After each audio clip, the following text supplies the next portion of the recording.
Hey guys, we're back and we have a frame table.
So we got a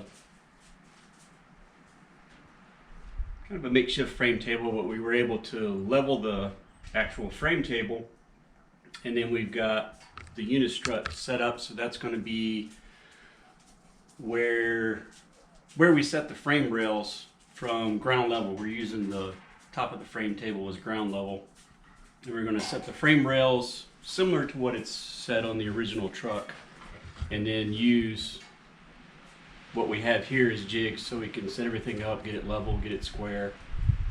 And then you've got the rear end set at ride height back there, so we're trying to figure out how we're going to graft that into the new frame rails.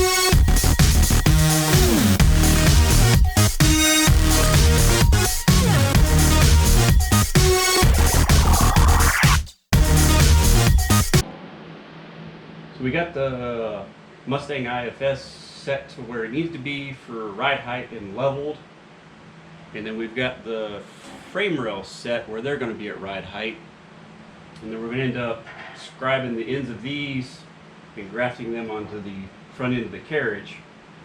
That'll be the first part of the frame, and then once we get that at least tacked into place, we'll build a structure that goes across the back. It will support the bed and the gas tank and the rear bumper and everything else.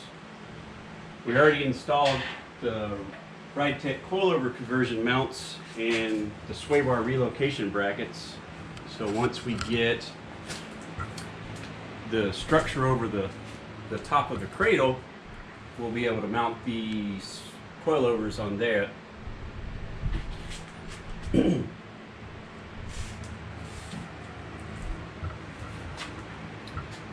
And we found this adapter at Denny's Drive Shafts that lets us go from the Mustang setup to what we have in the truck currently, which is a 1350 U-joint. So hopefully we're going to move the front axle back because it wasn't actually centered in the truck or in the fender wells.